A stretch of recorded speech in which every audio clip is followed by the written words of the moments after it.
menang dan tidak dalam perpolitikan Indonesia itu ya tergantung dibelani pemerintah apa enggak gitu. Dan pemerintah itu selalu membelani yang mau badi borone gitu. Itu pimpinannya PKB itu Muhaimin, pimpinannya NU itu Yahya. Mereka berkawan dari dulu, dari kecil. Kan bisa bicara baik-baik, kan bisa. Serahkan Surya. Mengendali di NU itu yang tertinggi adalah Surya. Surya manggil, kalau nggak manggil ya sudah. Berarti sudah tidak mau dengan NU gitu saja, sudah. Kalau masih mengaku sebagai orang NU, ini Surya sudah manggil, nggak datang. Berarti sudah balik loh sama kiai-kiai NU.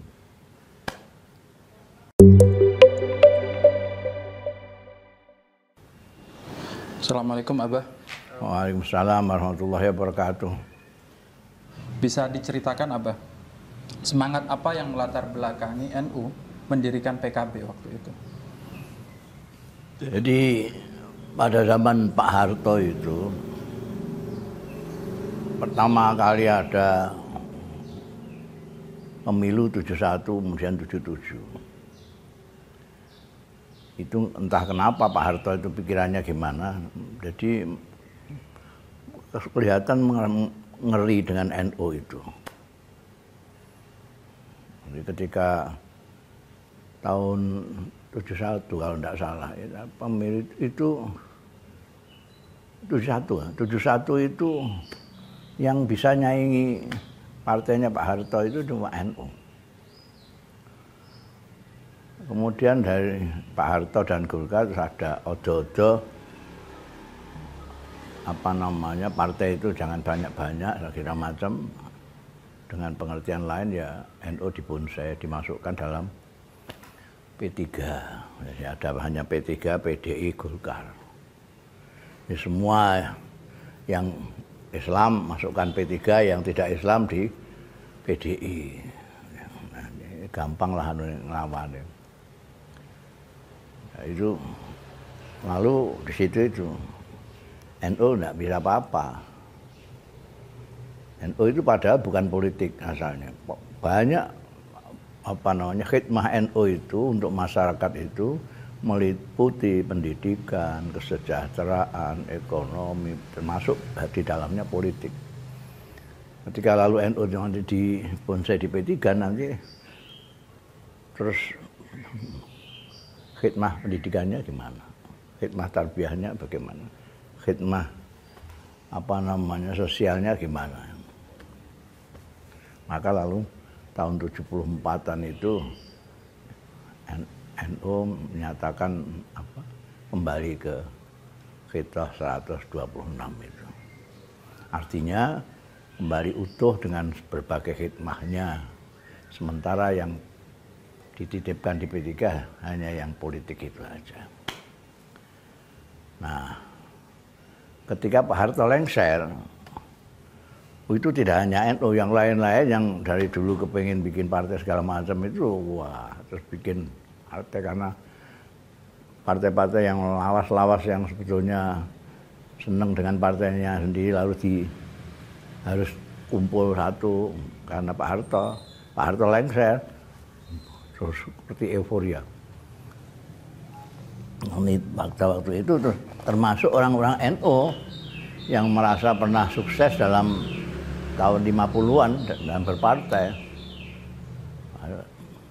Itu lalu pengen bikin partai.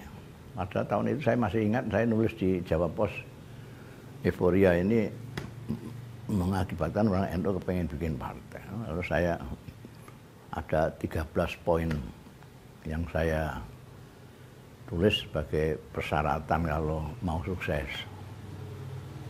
Yang saya masih ingat yaitu satu. Partainya orang NU harus satu. Kalau lebih dari satu, maka tidak akan berhasil. Itu ingat saya itu. Mungkin bisa dicari di arsip Jawa Pos itu ada tulisan saya itu 13 sebetulnya. Oke lah, itu yang pada waktu euforia untuk bikin partai.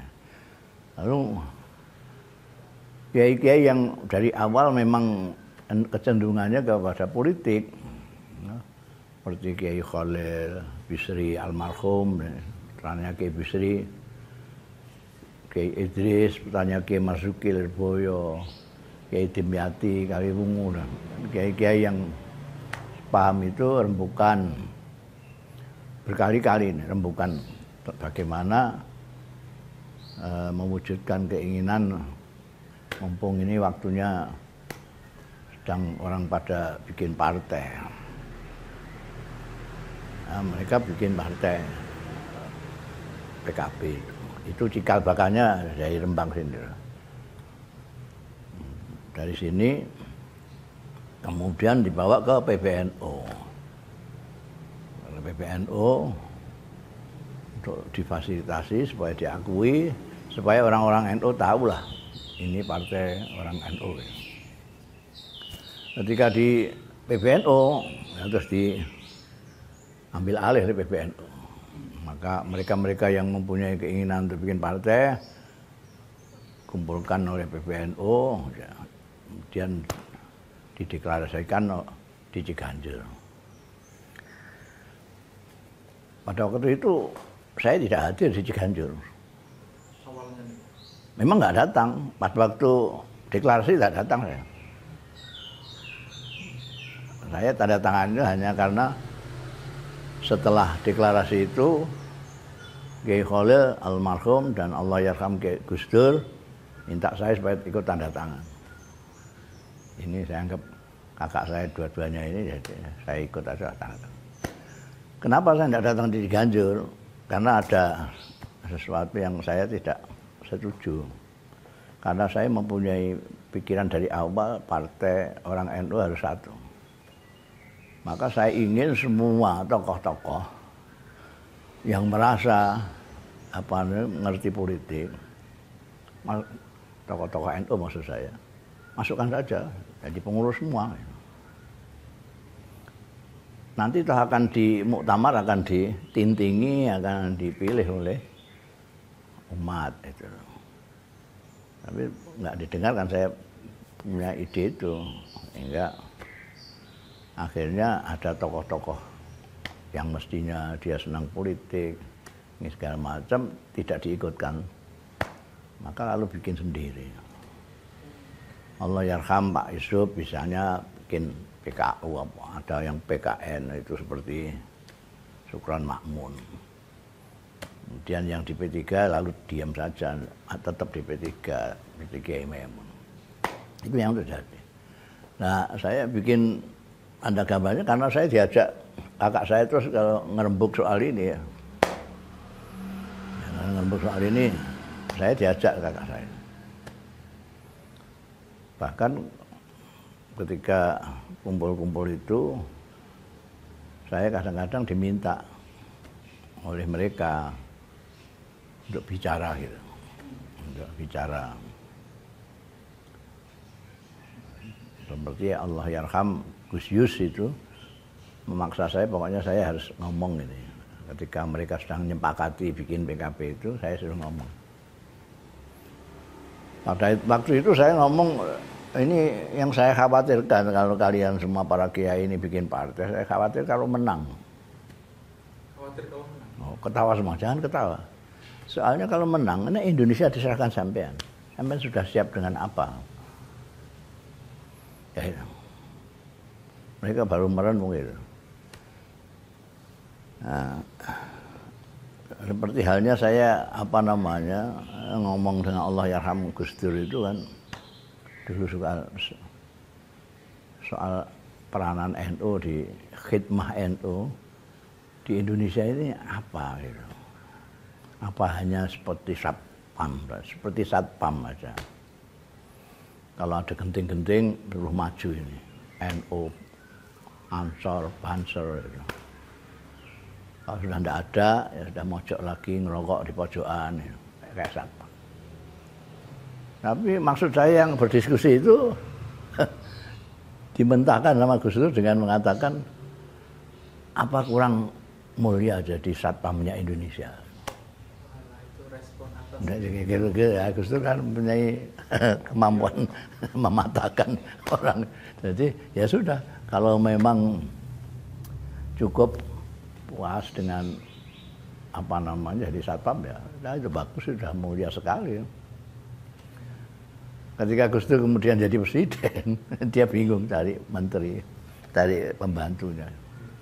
Dapat paling-paling Pak Tolkah, gitu. Sementara Fahmi sudah sakit lah. Lalu terus Alwi segala macam itu ditarik-tarik. Itu saya sama Gus Dur kan, Gus sampean ini dulu kan saya mengatakan itu, mempersiapkan ini kalau begini ini sampean cari bingung cari pembantu. Nah, karena saya sering dibawa untuk membicarakan ini partai barunya NU ini, lalu kakak saya tahu kalau saya itu bisa gambar, maka saya diminta suruh gambar logonya. Ya tidak sulit-sulit, logonya mirip NU kita sudah. Orang punya kesan ini anak ada jagat dan ini NU gitu. Itu aja. Ya, sampai sekarang ini. Karena gambar PKB itu kan mirip sekali dengan NU. Ya. Ya. Lalu apa mengenai hubungan PKB dan PBNU, desain awalnya ini pripun kedah ini? Ya ketika apa namanya euforia dari orang-orang NU ini bikin partai itu dikumpulkan di PB, lalu diambil alih oleh PB, sudah difasilitasi oleh PB. Kemudian PB yang apa namanya yang menentukan siapa pengurusnya pertama ini sebelum muktamar yang pertama di Surabaya itu, dan PBNU. Jadi bawah apa namanya fasilitas kendali dari PBNU. Jadi dulu itu PBNU memfasilitasi saja. Jadi PBNU. Kemudian ketika muktamar baru di situ apa namanya seperti terlepas dari NU.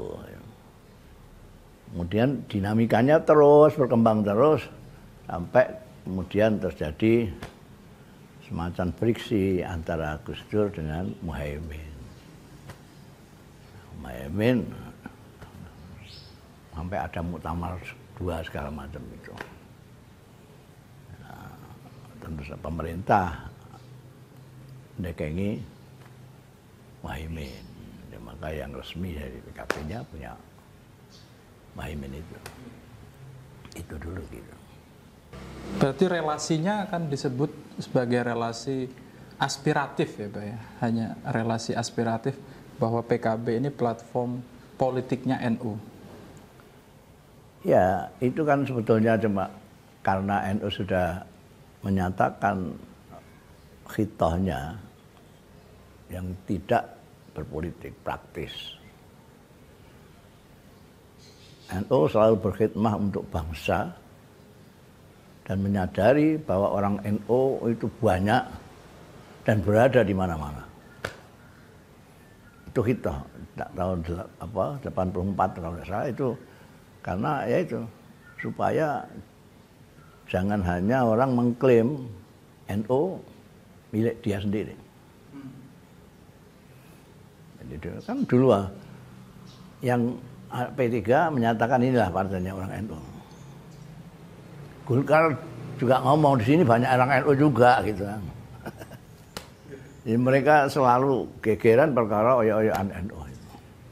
Dan dengan khitoh NU itu semuanya tidak bisa ngeklaim. Jadi ini milik umat. Umatnya ada di mana-mana. Maka lalu ada idiom tidak kemana-mana tapi ada di mana-mana. Itu. NU itu tidak kemana-mana tapi ada di mana-mana. Kemudian apa namanya yang NU yang di P3 ya tetap di situ, yang di Golkar ya tetap di situ, meskipun ada juga yang kemudian bergabung ke PKB, tapi tidak seluruhnya. Kalau boleh ditanyakan apa? Dari semangat berdirinya PKB dan perkembangannya sampai hari ini, apakah ada pergeseran semangat atau tidak? Ya sedikit banyak tentu ada perubahan-perubahan ya. Dawa mulhal, mukhal. Sesuatu yang tidak berubah itu mukhal. Jadi terus ada perubahan. Perubahan ini bisa terjadi karena kondisi, ada karena persona yang menangani, bisa juga. Jadi, lalu ada perbedaan persepsi, perbedaan tujuan, visi, misi, tergantung siapa yang menang. Sampai politik kan si menang yang mana. Nah, menang dan tidak dalam perpolitikan Indonesia itu ya tergantung dibelani pemerintah apa enggak gitu. Dan pemerintah itu selalu membelani yang mau bati borone gitu. Nah, ya itu udah seperti itulah selama ini gitu. Saat ini kan hubungan NU dan PKB sedang hangat dan menjadi perbincangan publik, Pak. Bagaimana Abang melihat kondisi ini, Pak? Ya itu sebetulnya kan mudah saja. Itu pimpinannya PKB itu Muhaimin, pimpinannya NU itu Yahya. Mereka berkawan dari dulu, dari kecil. Kan bisa bicara baik-baik, kan bisa. Atau kalau PKB mengatakan sebagai punya kaitan dengan hikmah NU, ya sudah, PBNU dimanggil aja, beliau bicara di situ. Kalau memang betul-betul kepentingannya untuk umat, terutama umat Nahdlatul Ulama, karena di dalam khitah NU itu di sana disebutkan khidmahnya tidak hanya untuk warga NU, tapi untuk semua rakyat dan masyarakat Indonesia. Sehingga mestinya semuanya berpikir dengan orientasi itu. Ini untuk kepentingan siapa? Untuk kepentingan masyarakat NU, masyarakat Indonesia atau tidak? Kalau iya, baiknya gimana? Kalau tidak ya sudah terserah. Karena dari awal kita itu khidmah kepada masyarakat, umat NU maupun yang tidak NU, yaitu masyarakat Indonesia.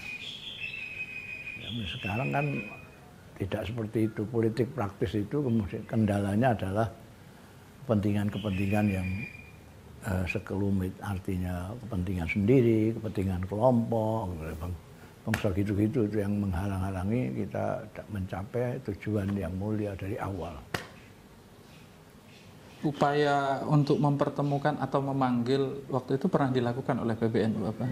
Cuma tidak terrealisasi, tidak hadir waktu itu. Itu kalau tidak berhasil diserahkan Suriah. Mengendali di NU itu yang tertinggi adalah Suriah.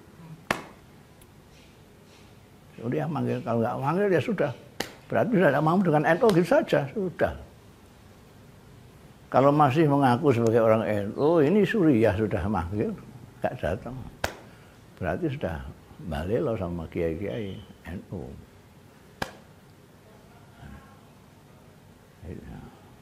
Ya, Suriah, kalau Tanfidiyah kan mungkin pribadinya saya ini yang manggil ini, terus ada gengsi, itu kan kawan saya masa manggil saya begitu. Seperti itu. Tapi kalau Suriah, kiai-kiai ulama-ulama sepakat untuk manggil, terus dipanggil, pasti datang. Suriah itu manggil kiai-kiai semua, disepakati untuk memanggil. Ke level yang lebih tinggi. Ya, itu kan yang tertinggi itu Suriah di dalam NU itu. Pengarah, pengendali itu Suriah. Tanfid itu pelaksana. Ini yang manggil.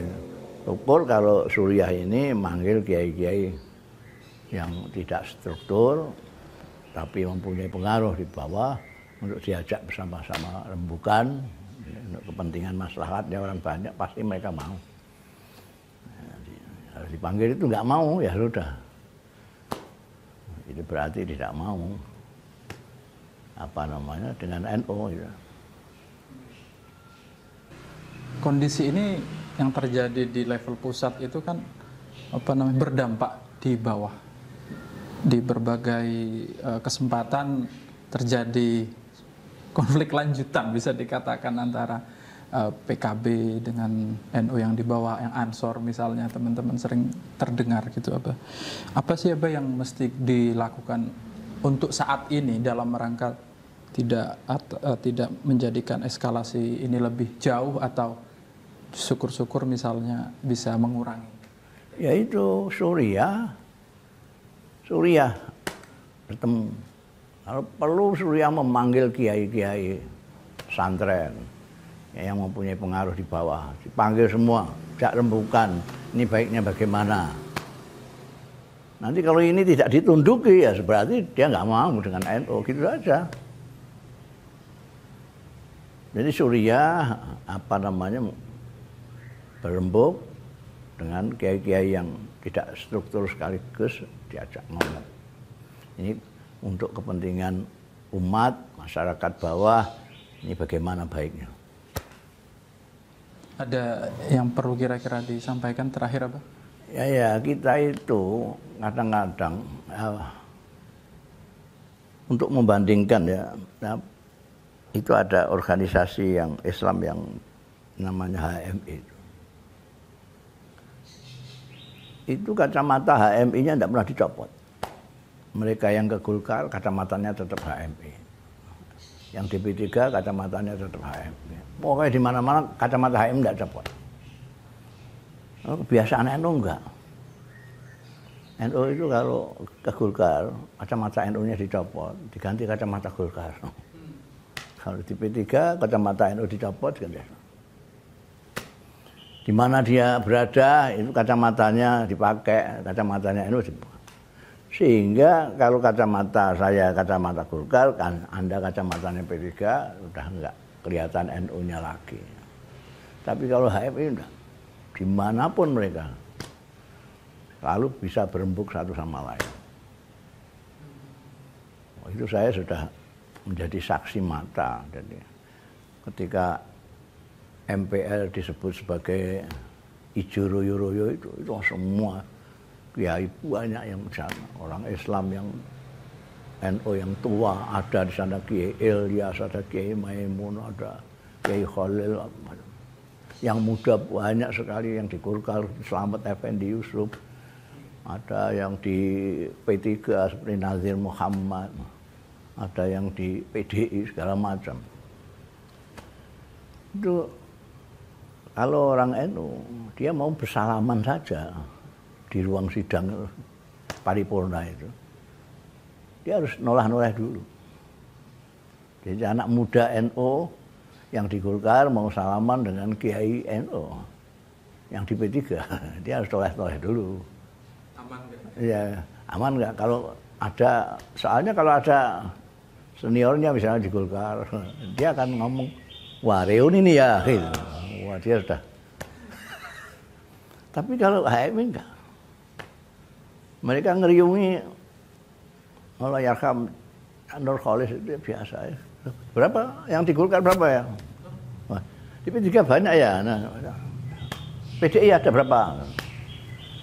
Di depan orang banyak di ruang sidang paripurna mereka santai aja karena mereka semuanya pakai kacamata HMI. Itu perbedaannya ya.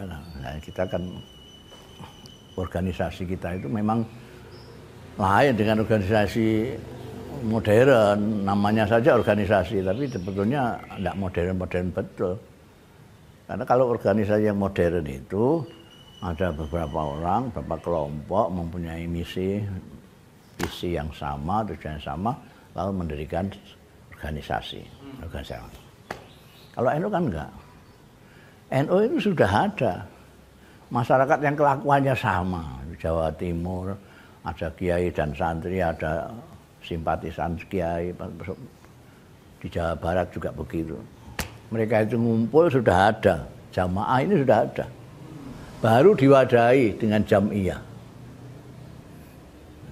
Problem yang sampai sekarang itu nggak selesai-selesai adalah bagaimana mengatasi isi yang tradisional dengan kulit yang modern itu. Jam'iyah dan jamaah itu. Dari dulu saya ngomong begini sejak tahun 90-an atau sebelumnya, sampai sekarang masih ada gap itu antara jam'iyah dan jamaah. Dari segi budayanya masih budaya jamaah. Belum menjadi organisasi yang modern, belum menjadi jam'iyah. Kalau jam'iyah di atas ini enggak usah Rais Am ya, ketua umum aja kalau menyatakan begini, bawah harus begini semua. Itu organisasi modern. Apalagi kalau yang ngomong Rais Am, puasa mulai besok, semua besok. Sekarang bisa begitu enggak? Ternyata PP begitu, wilayah bilang itu namanya masih jamaah, belum organisasi. Itu harus diselesaikan dulu. Dulu yang mau menyelesaikan, Allah yarham, Kiai Mahfud Siddiq, nama Kiai Wahid Hashim Mas'ari. Entah bagaimana kehendak Allah Subhanahu wa taala, mereka dipanggil muda sekali. Kiai Wahid belum 40. 40 sekarang masih Ibnu. Itu apa namanya? Jadi saya mikir-mikir, Gusti Allah memang tidak ingin NU ini modern sekali, tidak ingin. Ya sudah begini inilah, modern agak tradisional. Atau tradisional yang agak modern gitu. Di mana-mana kan gitu. Jadi kayak orang desa ke kota lah. Dasian tapi kaos kakinya masih kelihatan, lorek-loreknya itu selera desa. Ini kan PBNU juga berupaya untuk melakukan itu ya. Modernisasi, proses modernisasi. Iya, dia di NU harus pelan-pelan karena kita orang banyak dan itu dianggap, kalaupun dianggap problem, itu problematika yang sudah lama. Jadi ya pelan-pelan, tidak bisa kesusu itu malah nggak jadi semua. Jadi berarti tantangannya ini membuat organisasi menjadi lebih modern. Masyarakat itu kan berkembang sesuai zaman. Maka yang akan menghormati masyarakat, yang akan khidmah kepada masyarakat juga harus berkembang. Nggak bisa model zaman kuno dibuat mengatasi masyarakat zaman sekarang. Nggak bisa. Jadi yang berubah masyarakat, tapi yang mau berkhidmah kepada masyarakat harus berubah juga. Kalau enggak ya enggak jadi. Harus mengikuti zaman juga. Itu. Makanya ada makalahnya Gibran itu kan, Khalil Gibran itu, anakmu itu bukan anak zamannya, bukan anak zaman. Karena anaknya zaman jangan lalu kita perlakukan seperti kita. Artinya apa? Artinya karena masyarakat ini berkembang terus sesuai zaman, maka yang akan berkhidmah untuk mereka harus juga menyesuaikan zaman. Kalau boleh dicontohkan Abah, yang paling terlihat tidak kompatibel atau berubah saat ini, tantangan di masyarakat yang belum terjawab oleh NU apa kira-kira? Ya, misalnya terus kita seperti dulu mau menyelesaikan masalah di daerah cuma disilaturahmi saja. Dulu ada kedengaran di sini ada Kiai Mahfud Siddiq datang sowan kiai-kiai. Selesai. Ini gimana kok saya dengar begini. Katanya panjenengan kiai tidak setuju dengan adanya datang. Oh, enggak. Ya sudah, sekarang diadakan pertemuan saya nanti yang pidato. Selesai. Ada itu. Sekarang kan ada mekanisme organisasi yang ada rapat hariannya, ada rapat plenonya, adat dan segala macam. Kira-kira ini masalah ini bisa diatasi pleno apa cukup harian apa gabungan. Itu. Dan kemudian apa namanya kodon asasi, apa kemudian apa namanya khitoh Nahdlatul Ulama itu harus terus dimasyarakatkan ke bawah, ke cabang-cabang sampai ke bawah. Biar mereka tahu lah ini aturan di organisasi seperti ini, tujuannya ini, cara mengelolanya seperti ini. Itu serempak sama gitu. Jangan hanya yang apa namanya yang mempunyai pengertian seperti itu hanya PBNU saja, bawahnya enggak ya, enggak nyambung, bawahnya harus tahu juga. Sehingga nanti kalau PB menghendaki seperti ini, wilayah itu kan pembantunya PB untuk cabang-cabang. Kalau wilayahnya aja nggak paham ya payah. Wilayahnya mengerti, terus cabang-cabang bisa dimengerti. Cabang nanti yang ngurus MBC yang utus ranting begitu. Berarti intinya persoalan-persoalan yang terjadi di NU di masyarakat termasuk yang kaitannya dengan PKB itu, kalau saya tidak salah menangkap pesannya, harus diselesaikan secara modern melalui mekanisme yang terstruktur itu, termasuk mengangkat ke level yang lebih tinggi jika yang sekarang di Tanfid belum selesai gitu Pak. Ya, dan jangan lupa ada kiai dari awal berdirinya NU itu sudah ada kiai-kiai yang tidak ikut berorganisasi tapi mendukung NU. Ada kiai-kiai pesantren itu yang kalau ditanya NU tapi dia nggak mau cawe-cawe di organisasi, nggak mau. Itu ada. Dan itu harus dihargai juga, diajak bicara. Kiai-kiai yang masih punya pengaruh di bawah diajak bicara sama Suriah itu. Ini ada permasalahan begini. Jangan merasa bahwa kiai di struktur ini lebih tinggi dari kiai-kiai yang tidak di struktur. Karena banyak juga kiai-kiai yang tidak di struktur tapi lebih tinggi pengaruhnya. Nah, itu yang harus dihilangkan. Jadi kalau musyawarah sudah saya ngundang kiai-kiai sepuh yang berpengaruh di bawah. Insya Allah itu selesai. Nah, kalau tidak mau itu ya sudah, berarti ya udah nggak mau diatur sama kiai kan.